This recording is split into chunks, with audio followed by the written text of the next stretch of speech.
gelap sana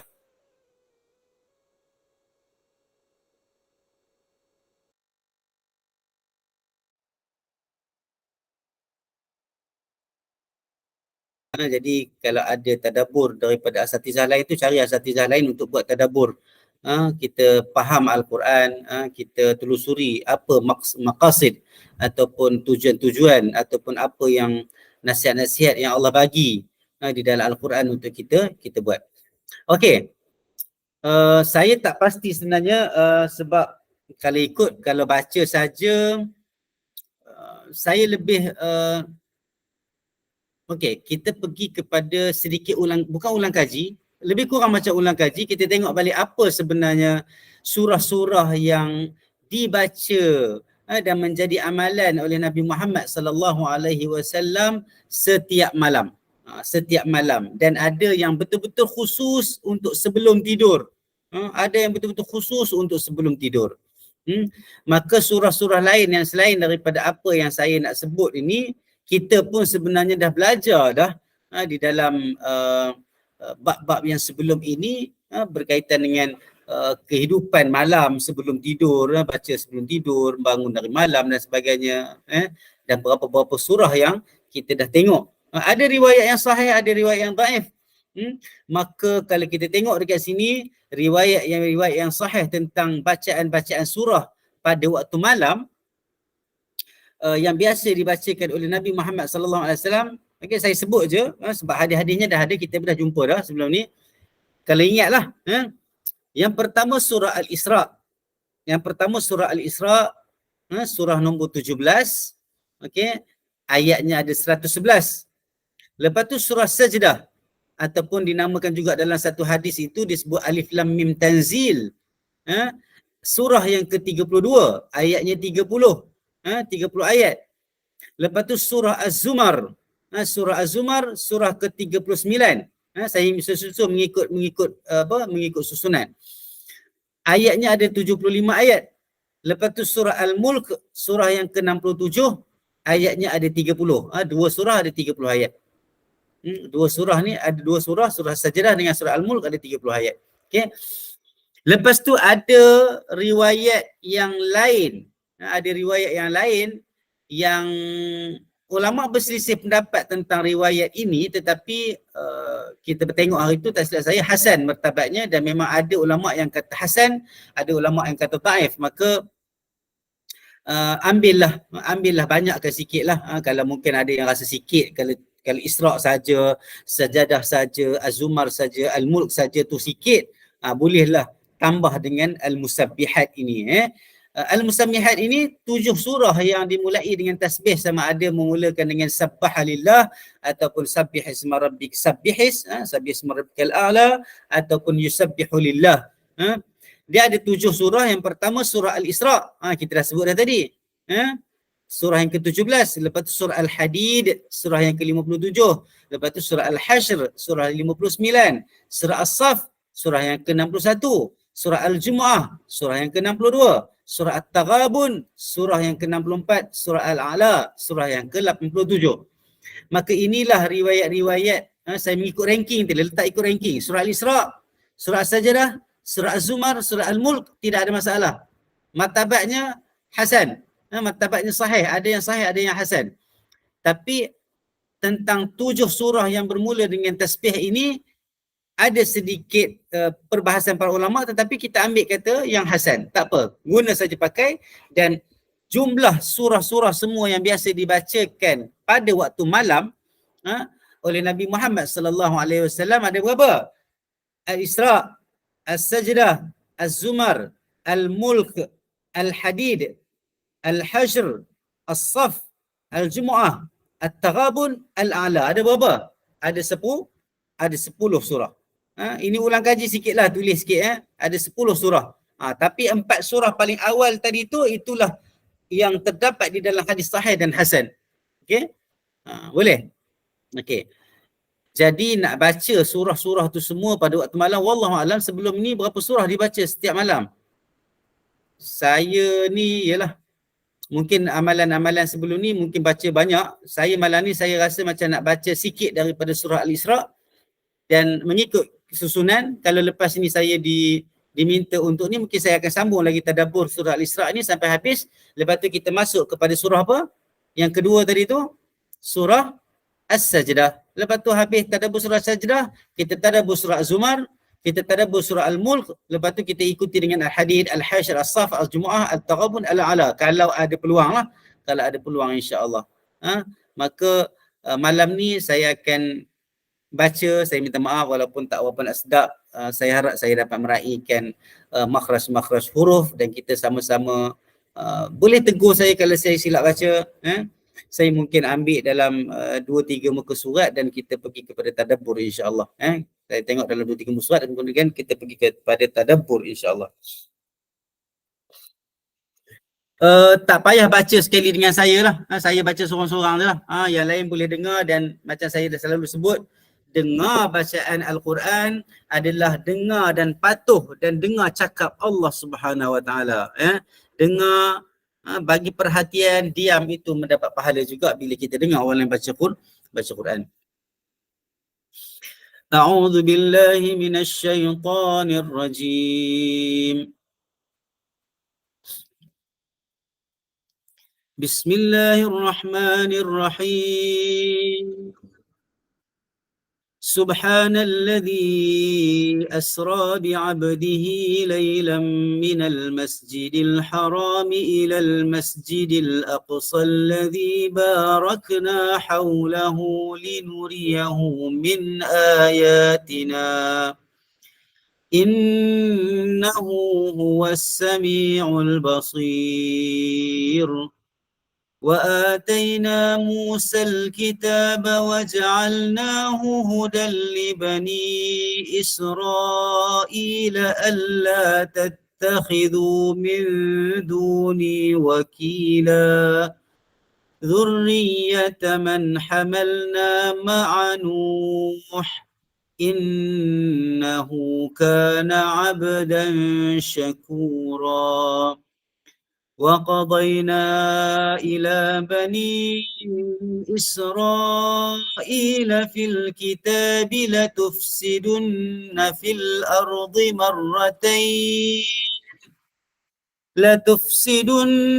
الأرض مرتين ولتعلن علوا كبيرا فإذا جاء وعد أولاهما بعثنا عليكم عبادا لنا أولي بأس شديد فجاسوا خلال الديار وكان وعدا مفعولا ثم رددنا لكم الكرة عليهم وأمددناكم بأموال وبنين وجعلناكم أكثر نفيرا إن أحسنتم أحسنتم لأنفسكم وإن أسأتم فلها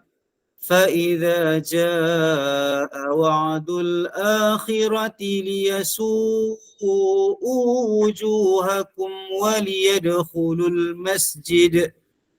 وليدخلوا المسجد كما دخلوه أول مرة وليتبروا ما علوا تتبيرا.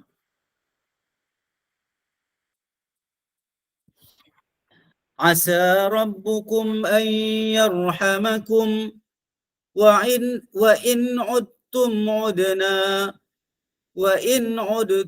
عدنا وجعلنا جهنم للكافرين حصيرا إن هذا القرآن يهدي للتي هي أقوم ويبشر المؤمنين الذين يعملون الصالحات أن لهم أجرا كبيرا وأن الذين لا يؤمنون بالآخرة أعتدنا لهم عذابا أليما ويدعو الإنسان بالشر دعاءه بالخير وكان الإنسان عجولا وجعلنا الليل والنهار آيتين فمحونا آية الليل وجعلنا آية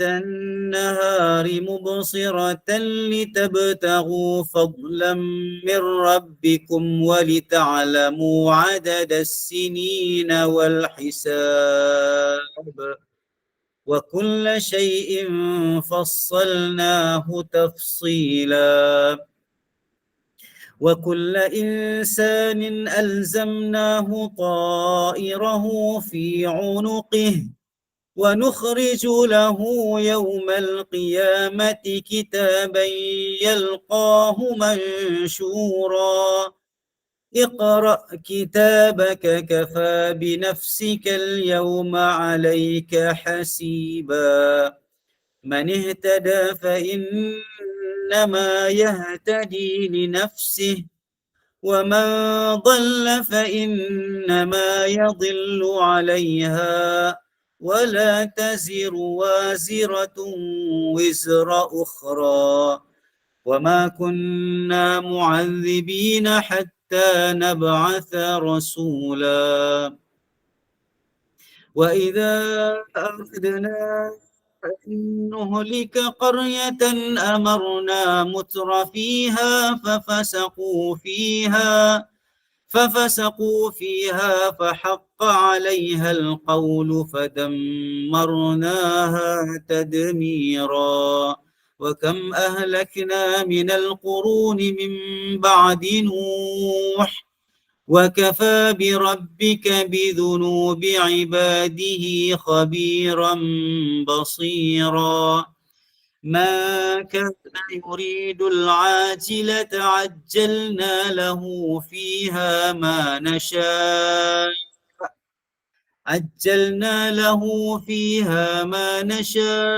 لمن نريد ثم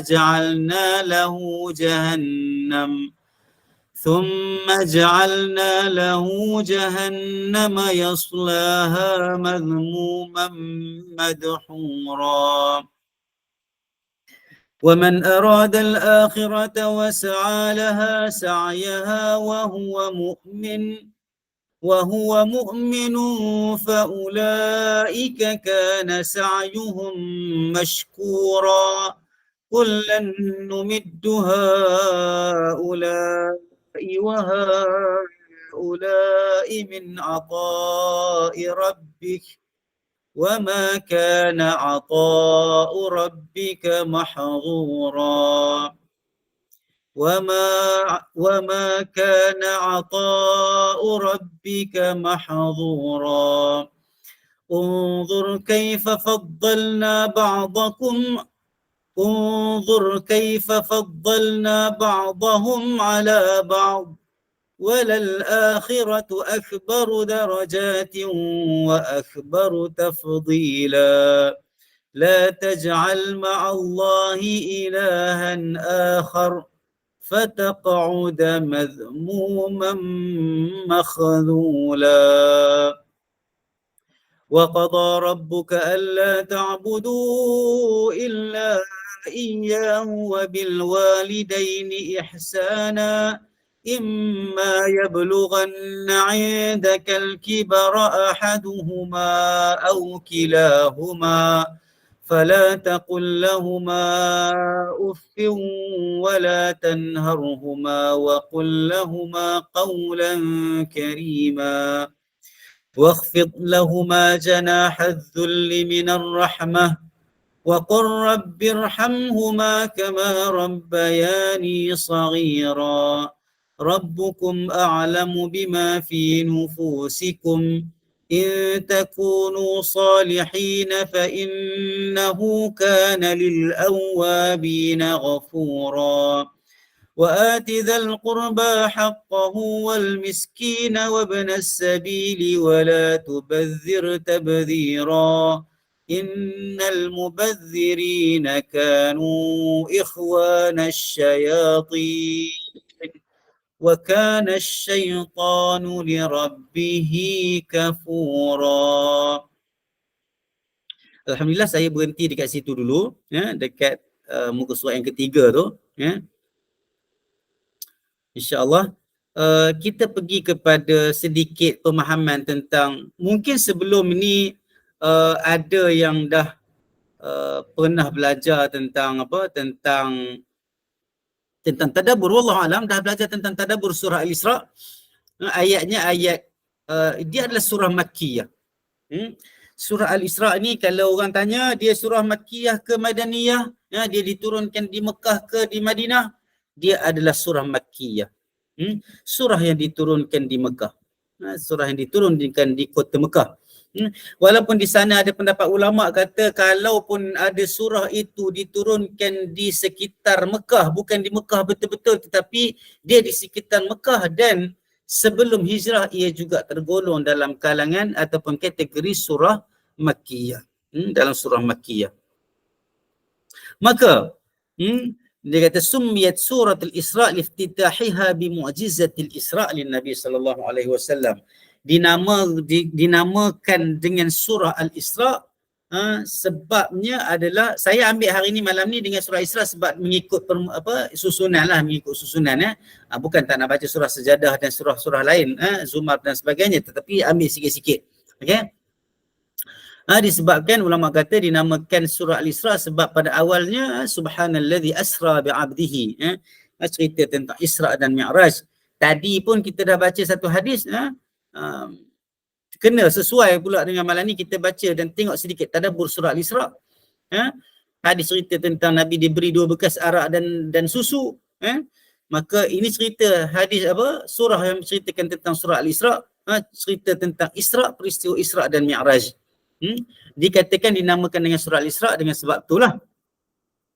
Surah ini juga ada nama lain, ada nama lain bagi surah ini, iaitu surah Bani Israel. Ada juga yang memanggil, dan juga sebenarnya dalam satu hadis yang mengatakan tentang surah ini dibaca pada waktu malam, Nabi baca pada waktu malam, disebut dengan surah Bani Israel.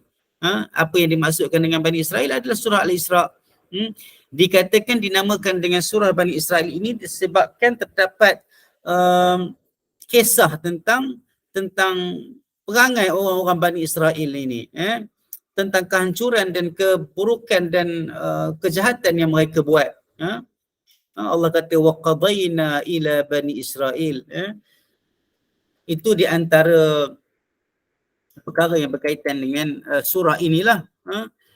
Imam At-Tirmidzi, Imam Ahmad, Imam At-Tirmidzi dan Imam An-Nasa'i rahimahullah dan selainnya daripada Aisyah radhiyallahu anha, dia kata dalam satu hadis dia kata anna Nabi sallallahu alaihi wasallam kana yaqra kulla lailatin Bani Israil waz Zumar. Nabi baca, sesungguhnya Nabi baca pada setiap malam surah Bani Israil dan surah Az-Zumar. Imam Bukhari juga dia sebut, dia kata daripada Ibnu Murdawai, daripada Ibni Mas'ud, Abdullah Ibni Mas'ud, bahawa dia kata dia berkata dan memberi sedikit penerangan ataupun kata-kata tentang surah Bani Israel ini. Dia kata ai hadhihi surah Bani Israel ini dan surah Al-Kahfi, Bani Israel, Al-Kahfi dan surah Maryam dan surah Taha dan surah Anbiya, dia kata hunna minal itaqil awal.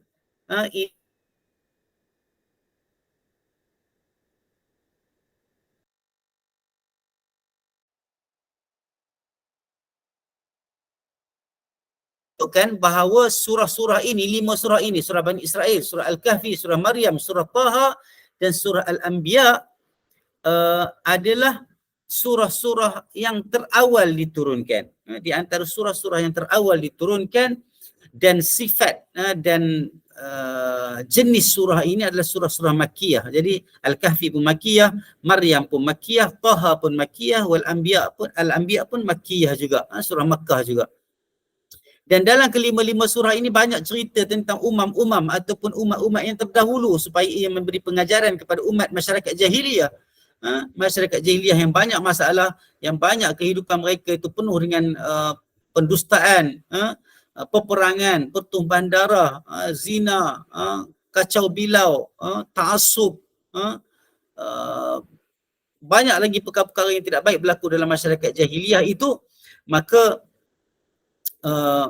surah-surah ini turun dan menceritakan tentang umat-umat yang terdahulu yang buat keburukan dan kerosakan dan dah diberikan bala dan balasan oleh Allah Subhanahu Wa Taala. Semoga orang-orang musyrikin Makkah dapat mengambil pengajaran dan keinsafan, timbul rasa insaf dalam diri mereka disebabkan Allah menceritakan di dalam 5 surah ini cerita-cerita umat-umat terdahulu.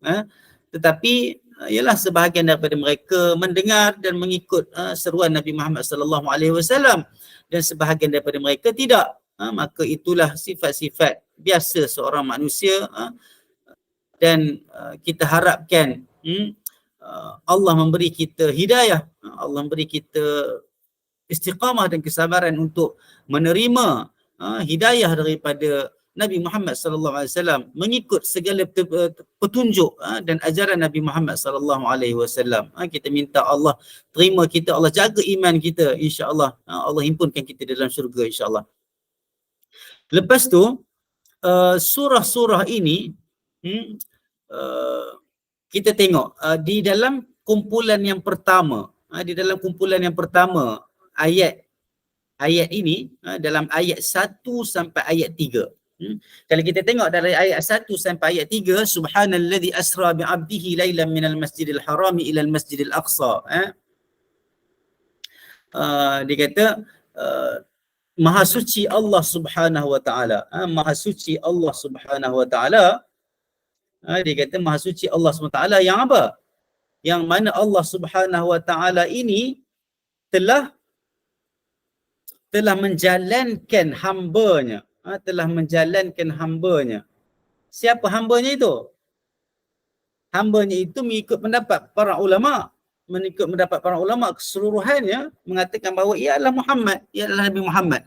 Maha suci Allah Subhanahu taala yang telah menjalankan, menjadikan, mengizinkan Nabi Muhammad sallallahu alaihi wasallam itu, hamba-Nya itu bergerak pada waktu malam. Pada waktu malam ini kalau kita tengok, malam ni kalau kita dekat Malaysia ni, waktu dia lebih kurang je. Kalau dekat negara yang musim panas, musim sejuk, dan mungkin ada bezaan sikit. Tetapi nanti kita tengok kenapa dia sebut malam itu. Dan memang perkara itu berlaku pada waktu malam. Tapi bukanlah pada keseluruhan malam itu. Jadi dia kata bi'abdihi lailan, daripada Masjidil Haram, pada waktu malam daripada Masjidil Haram ke Masjidil Aqsa. Yang mana pada ketika itu nanti kita tengok sebab turun ayat ni. Allah menceritakan di sekeliling Masjidil Aqsa itu kami telah berkati. Yang kami telah berkati Al-Aqsa ini dia nak masukkan dekat sini bukan Masjidil Aqsa itu sendiri dan yang sekelilingnya itu. Itu sebab dia kata kat sini, Allah kata kat sini ke Masjidil Aqsa, yang dalam ikut terjemahan Abdullah Basmih ni dia letak Masjidil Aqsa dan Palestin di dalam kurungan. Merujuk kepada Palestin lah. Yang kami berkati sekelilingnya. Untuk apa? Untuk apa Allah jalankan Nabi Muhammad sallallahu alaihi wasallam? Untuk apa Allah izinkan Nabi Muhammad sallallahu alaihi wasallam berjaya untuk pergi pada waktu malam ke Masjidil Aqsa daripada Masjidil Haram? Bukan satu jarak yang dekat. Bukan satu jarak yang dekat. Untuk apa? Untuk Allah menunjukkan, untuk Allah membuktikan, memperlihatkan kepada Nabi Muhammad sallallahu alaihi wasallam tentang tanda-tanda kekuasaan Allah Subhanahu wa taala, tentang tanda-tanda kami, kekuasaan kami. Innahu, dia kata kat sini, dia kata yang kami berkati sekelilingnya untuk memperlihatkan kepadanya tanda-tanda kekuasaan dan kebesaran kami. Kami itu merujuk kepada Allah SWT. Innahu huwas sami'ul basir. Sesungguhnya Allah SWT, sesungguhnya dia itu maha mendengar dan maha melihat. Ini yang kita kata tadi tu, Allah memuji diri dia lebih daripada apa yang kita puji. Kita tak sempat pun nak baca, kita tak sempat pun nak sebut, nak puji Allah Ta'ala, tetapi Allah puji diri dia di dalam Quran. Dan Quran ni kita tahu di seluruh dunia, kalau kita tak baca sekarang, tempat lain baca. Ada radio dan TV memang 24 jam dipasangkan ayat Quran. Maka ayat Quran ni berkumandang di seluruh dunia setiap masa, setiap detik dan setiap saat. Maka puji-pujian terhampur kepada tersebar di atas muka bumi ni, pujian-pujian dan pensucian kepada Allah Subhanahu wa taala, pujian dan pujaan kepada Allah Subhanahu wa taala. Wa atayna Musa al-kitaba wa ja'alnahu hudan li bani Israil alla tattakhidhu min duni wakila. Dia kata apa? Dia kata, dan kami telah memberikan Nabi Musa, kami telah memberikan Nabi Musa kitab. Apa dia? Taurat lah. Kitab At-Taurah. Kitab Taurat. Dan kami jadikan baginya, kami jadikan kitab itu sebagai petunjuk untuk siapa? Untuk Bani Israel, khusus kepada Bani Israel. Supaya apa? Supaya kamu janganlah jadikan yang lain daripadaku, jangan kamu ambil selain daripadaku sebagai Tuhan untuk menyerahkan segala urusan, wakil. Jangan aku turunkan kitab Taurat kepada Nabi Musa. Dan aku jadikan di dalam kitab Taurat itu sendiri sebagai hidayah kepada siapa? Kepada Bani Israel. Dekat atas cerita tentang Nabi di Isra' ke Mi'raj kan? Ke Baitul Maqdis, ke Masjidil Aqsa. Dan selepas itu diceritakan tentang lokasi Bani Israel yang menjadi kaum yang diutuskan kepadanya Nabi Musa, yang diutuskan kepada Nabi Musa At-Taurah, yang menjadi hidayah kepada Bani Israel. Supaya apa? Supaya mereka, golongan Bani Israel, tidak mengambil selain daripada Allah SWT sebagai Tuhan untuk menyerahkan segala urusan mereka. Dzurriyyata man hamalna ma'a Nuh. Dzurriyyata man hamalna ma'a Nuh.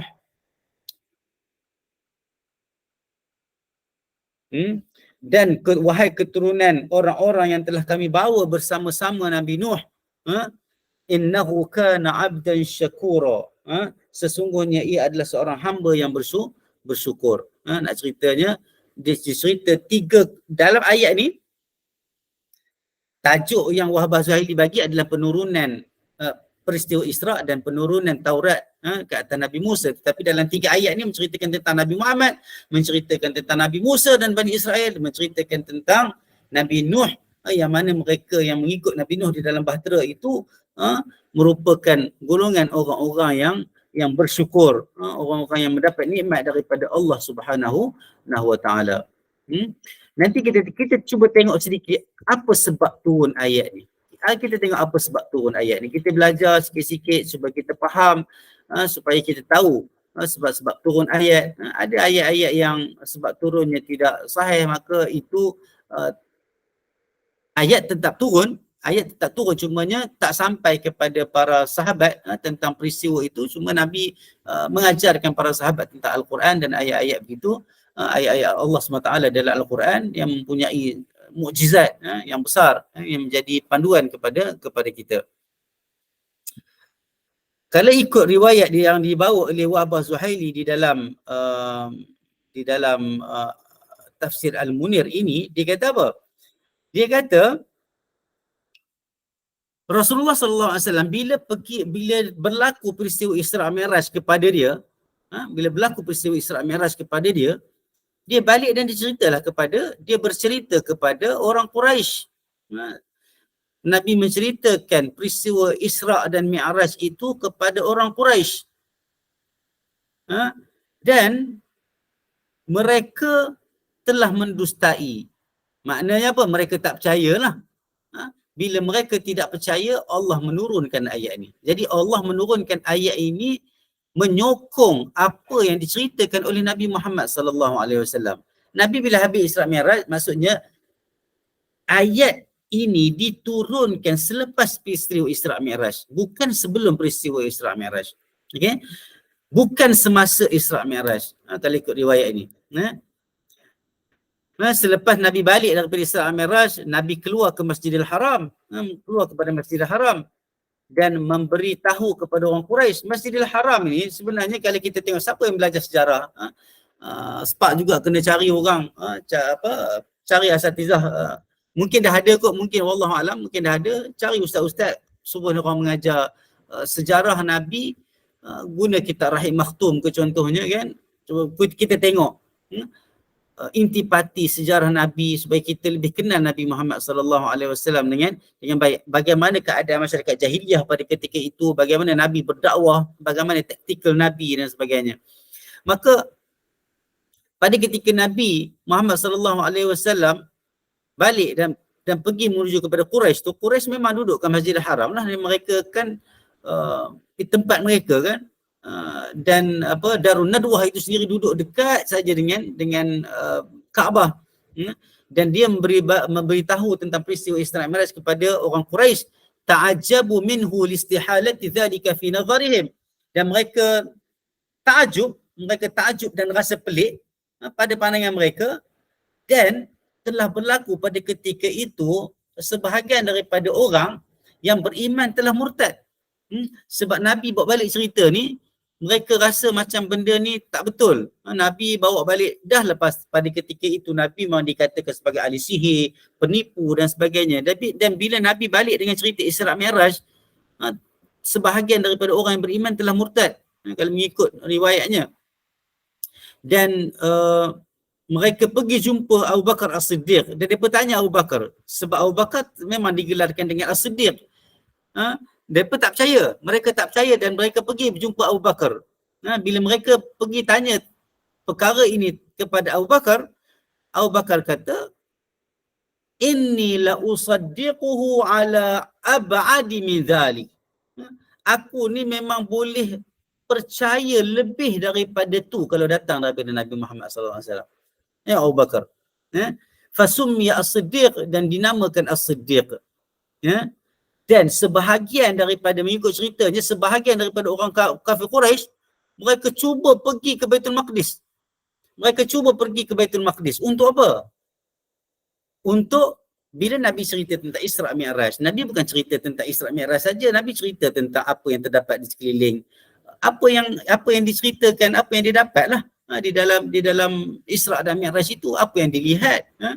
Mungkin dia lihat segala perkara keberkatan, kebaikan yang berada di sekeliling Baitul Maqdis dan sebagainya, sekeliling Masjidil Aqsa. Jadi Nabi, kita sekarang kalau bercerita tentang satu perkara, satu keadaan dan tempat yang jauh, mungkin orang boleh percaya sebab kita dapat gambar, kita ada televisyen, kita ada internet, kita ada radio, kita ada wartawan, kita ada macam-macam, kita ada dokumentari. Pada ketika itu tak ada siapa pun yang boleh gambarkan tentang satu tempat dengan gambaran yang seolah-olah macam dia dah pergi. Dan bila Nabi balik dengan cerita macam tu, mereka tak puas hati. Berlakulah apa yang berlaku, dan sebahagian daripada mereka pergi ke Baitul Maqdis. Dan bila mereka sampai ke sana, fajulliya lahu.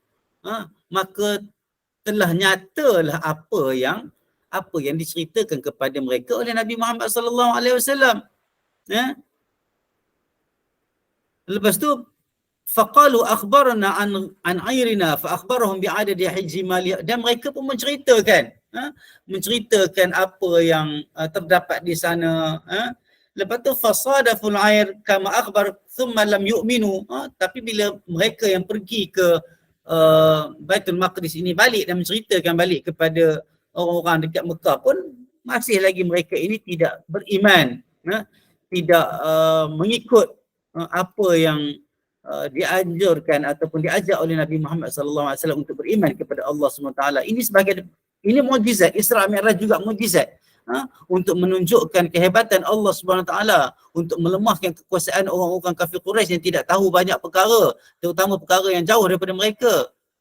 Dan bila begitu, Allah SWT menurunkan ayat-ayat ini, menceritakan tentang apa yang berlaku, dan sebahagian daripada mereka pergi tengok betul balik cerita dekat kawan-kawan mereka. Sebahagian besar mereka juga tidak percaya. Sebahagian besar mereka juga tidak percaya dan terus untuk tidak beriman kepada Allah Subhanahu wa taala. Itulah sifat-sifat orang kafir Quraisy, orang-orang yang degil. Semoga kita diberikan hidayah oleh Allah Subhanahu wa taala. berkaitan dengan Isra' Mi'raj ini, ulama-ulama adalah sedikit perbahasan tentang adakah Nabi Muhammad sallallahu alaihi wasallam ini pergi pergi Isra' ke Baitul Maqdis itu, ke Masjidil Aqsa itu dengan badannya sekali. Maksudnya al-akthar ala annahu usriya bi jasadihi ila Baitul Maqdis. Ulama sebahagian majoriti ulama mengatakan memang Nabi pergi dengan jasad. Nabi pergi dengan jasad daripada Baitullahil Haram ke Baitul Maqdis. Kemudian naik ke langit dunia sampailah ke Sidratul Muntaha. Disebabkan itulah orang-orang Quraisy ini merasakan perkara ini mustahil. Merasakan perkara ini mustahil. Sebab kalau ikut pada ketika itu kalau nak ikut, kalau pergi ke Masjidil Aqsa itu mengambil masa yang berpuluh-puluh malam lah, bukan satu malam sajalah. Bukan satu malam, tetapi berpuluh-puluh malam mungkin untuk sampai kepada kepada Baitul Maqdis. Jadi ini yang membuatkan orang-orang Quraisy rasa macam tak puas hati dan rasa benda itu mustahil. Dan ini pendapat ulama majoriti mengatakan Nabi pergi ke Baitul Maqdis, ke Masjidil Aqsa, dan dinaikkan ke Sidratul Muntaha dengan jasadnya. Walaupun di sana terdapat beberapa pandangan juga yang mengatakan bahawa dia pergi dengan roh, tetapi pendapat yang pertama itu adalah lebih utama untuk diguna pakai. Maka Nabi Muhammad sallallahu alaihi wasallam memang pergi, memang digerakkan, dijalankan oleh Allah SWT daripada Masjidil Haram ke Masjidil Aqsa dengan jasadnya secara penuh. Zat dan roh dan jasadnya pergi, dan begitu juga sampai ke Sidratul Muntaha, naik ke langit dunia. Saya rasa kita berhenti dekat sini dulu insya-Allah. Kalau ada rezeki kita baca lagi surah Al-Isra' insya-Allah, dan kita cuba lagi sambung sedikit tadabbur kumpulan-kumpulan ayat di dalam surah Al-Isra' ini, supaya bila kita baca surah Al-Isra' yang mana ianya merupakan surah di kalangan surah yang diturunkan di Mekah, yang menekankan tentang akidah, menekankan tentang kisah-kisah umat-umat yang terdahulu yang degil, supaya ia menjadi pengajaran dan keisafan kepada kita, maka kita kena faham sedikit, bukan sekadar baca pun dah dapat pahala dah insya-Allah mengikut sunnah Nabi Muhammad SAW, tetapi ditambah lagi pula dengan kefahaman dan tadabbur, semoga kita mendapat lebih pahala insya-Allah. Dan bila kita faham, macam saya kata, kita berpeluang dengan lebih luas untuk menyampaikan lagi ilmu ini kepada orang lain, supaya kita dapat markah-markah bonus yang Allah sediakan kepada kita sebagai orang yang berdakwah, dan kita juga dapat pahala-pahala insya-Allah orang-orang yang beramal dengan apa yang kita sampaikan. Maka kejarlah pahala itu. Kita pun tak tahu kita mati bila, kita pun tak tahu bagaimana amalan kita yang terdahulu, maka amalan-amalan kita yang akan datang ini, yang terdahulu itu semoga diterima. Semoga Allah juga memberi hidayah kepada kita untuk amalan-amalan yang akan datang ini, membetulkan kesalahan-kesalahan kita. Semoga Allah mengampunkan dan memaafkan kita. Semoga Allah masukkan kita ke dalam syurga-Nya Allah Subhanahu wa taala. Aqulu qawli hadza wa astaghfirullah li wa lakum wa lisairil muslimina wal muslimat. Rabbana atina fid dunya hasanah wa fil akhirati hasanah wa qina adzabannar. Wa sallallahu ala sayyidina Muhammad wa ala alihi wa sahbihi wasallam. Subhana rabbika rabbil izzati amma yasifun wa salamun alal mursalin walhamdulillahi rabbil alamin. Terima kasih, Alhamdulillah, jazakallah khairan pada Ustaz Muhammad Azhar atas kesudian memberikan kita, semoga kita dapat kefahaman dan manfaat buat kita semua dalam sesi tadabbur kita dan juga pengajian kitab Al-Azkar itu tadi. Dan insya-Allah kita akan bertemu lagi pada hari Isnin 2-3 di sini nanti insya-Allah. Dan Ustaz, kita tutup dulu dengan tasbih kafarah dan surah Al-Asr. Silakan Ustaz. InsyaAllah. A'udzu billahi minasyaitonir rajim. Bismillahirrahmanirrahim. Wal 'asri innal insana lafi khusr illa alladhina amanu wa 'amilus salihati wa tawassaw bil haqqi wa tawassaw bis sabr. Subhanakallahumma wa bihamdika asyhadu an la ilaha illa anta astaghfiruka wa atubu ilaik. Rabbana atina fid dunya hasanah wa fil akhirati hasanah wa qina adzabannar. Wa sallallahu ala sayyidina Muhammad wa ala alihi wa sahbihi wasallam. Subhana rabbika rabbil izzati amma yasifun wa salamun alal mursalin walhamdulillahi rabbil alamin. Assalamualaikum warahmatullahi wabarakatuh. Waalaikumsalam warahmatullahi wabarakatuh. Terima kasih Ustaz. Jumpa Sama-sama. lagi insyaAllah. Terima kasih Ustaz. Sama-sama. Assalamualaikum warahmatullahi wabarakatuh. Assalamualaikum warahmatullahi wabarakatuh. Terima kasih Ustaz. Terima kasih Nur. Assalamualaikum Waalaikumsalam warahmatullahi wabarakatuh. Jumpa lagi semua insyaAllah. Terima kasih Puan Ainun. Sama.